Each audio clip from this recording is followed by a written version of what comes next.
Dalam video ini, kita akan melihat bagaimana Kodari memberikan tanggapan secara tegas terhadap beberapa pertanyaan mengenai sikap angkuh Megawati.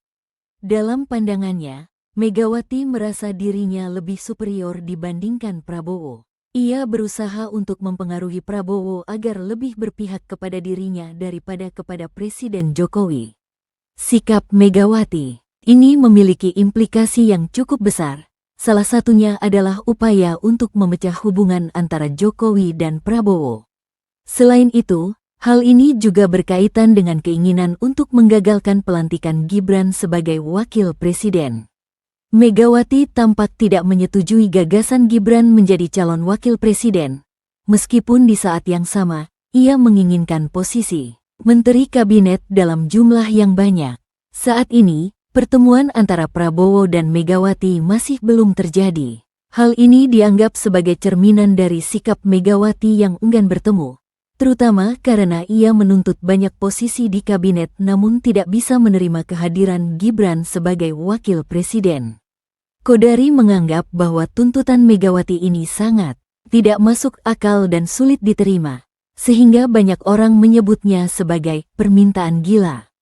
Penjelasan dari video ini memberikan gambaran mengenai dinamika politik antara Megawati, Prabowo, dan Jokowi. Sikap superioritas dan keinginan untuk mengatur pihak lain mencerminkan upaya dominasi Megawati dalam politik. Sementara itu, Prabowo dan Jokowi yang telah menjalin hubungan baik dalam koalisi pemerintah, menghadapi tekanan dari Megawati yang berusaha mengubah arah hubungan mereka. Dengan demikian, video ini menyajikan perspektif Kodari tentang situasi politik yang kompleks, terutama terkait hubungan antar tokoh politik besar di Indonesia. Mas Kodari, kalau melihat fenomena ini, apa mungkin PDI Perjuangan itu menjadi bagian dari pemerintah ke depan ini? Mas Kalau Kodari, lihat pola pada hari ini ya, dinamika pada hari ini, sampai hari ini menurut saya kecenderungannya tidak. cenderungnya tidak ya? Jadi secara wacana iya, tapi secara real politik tidak. Wacananya kan digaungkan bahwa akan ada pertemuan Prabowo dengan Mega. Kemudian sudah ada nama-nama calon menteri yang disebut-sebut akan masuk ke kabinet. Sudah disebut posnya, sudah disebut menterinya, ada Pak BG, Budi Gunawan maksudnya, ada Abdullah Azwar Anas, ada Oli Dondo Kambe gitu.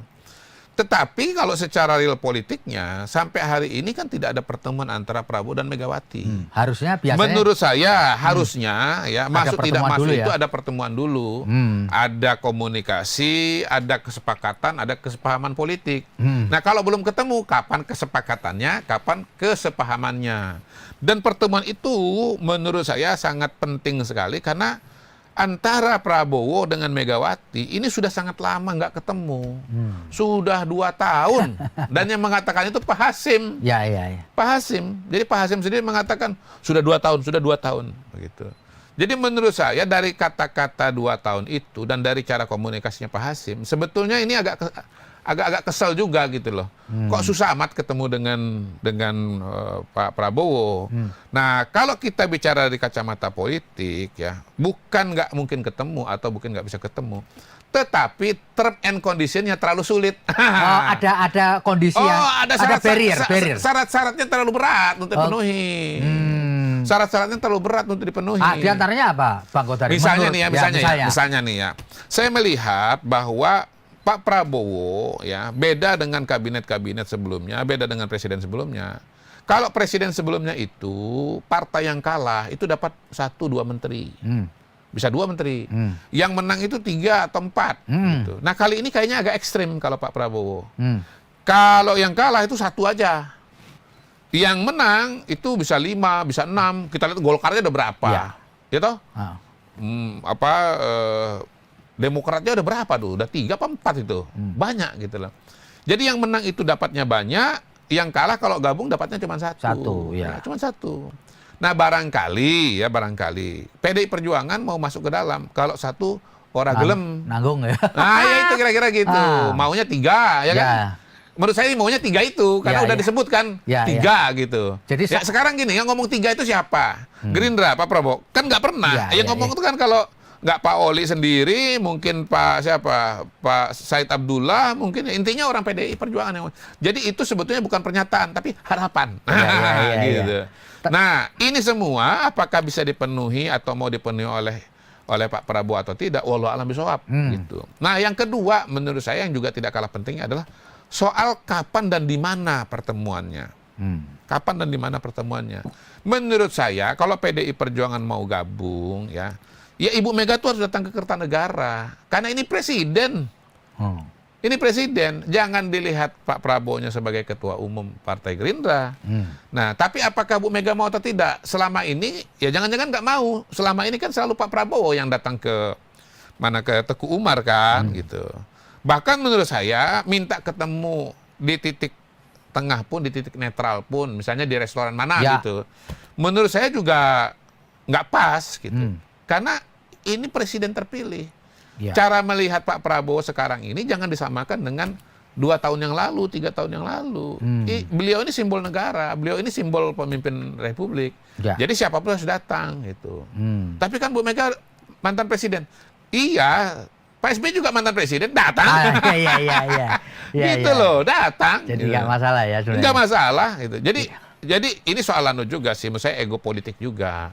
Ya yang jelas saya nggak bisa membayangkan kalau Pak Prabowo sebagai presiden terpilih pada hari ini, kemudian dan sebagai syarat PDI Perjuangan masuk kabinet, Pak Prabowo-nya yang datang ke Teguh Umar.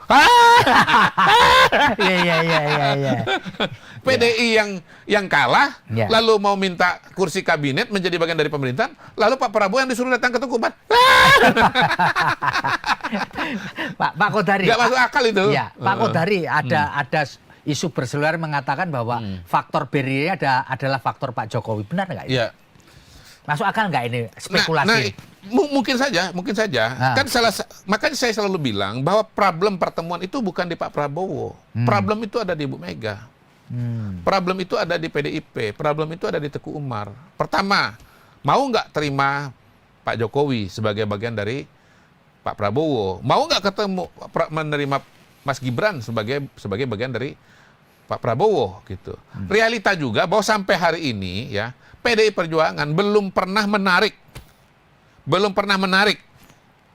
Saya ulangi lagi, belum pernah menarik gugatan yang mereka ajukan ke PT UN. Yang intinya meminta agar pencalonan Gibran itu dibatalkan. Dibatalkan. Nah, itu kan juga sebuah anatema itu, sebuah masalah juga itu. Sebuah kontradiksi juga. Ingin menteri di kabinet Prabowo Gibran, tetapi Gibrannya nggak mau. Mau menggagalkan Gibran sebagai wakil presiden. Nah, dilema ini kan sebetulnya tidak sulit. Membuat sulit Pak Prabowo. Masa Pak Prabowo harus meninggalkan Mas Gibran? Dan kemudian proses-proses yang masih berlangsung pada hari ini, apakah tidak menimbulkan komplikasi bagi Pak Prabowo? Pak Prabowo sekarang konsentrasi untuk nyusun kabinet kok. Buat dia masalah wakil presiden udah selesai dari kapan-kapan.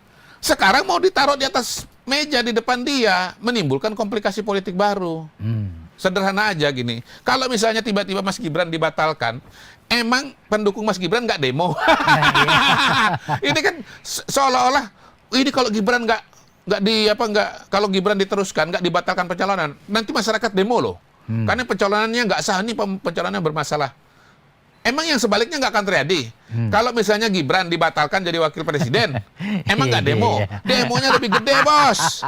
Lebih gede. Karena yang milih Prabowo Gibran itu 58%. Ya, yang puas, yang mendukung, yang senang terhadap Pak Jokowi 75%. Demonya lebih gede lagi. Iya, ini barriernya di situ juga ya. Iya, jadi banyak sebetulnya. Tapi saya bisa mengatakan barriernya itu ada di PDI Perjuangan, di Teguh Umar.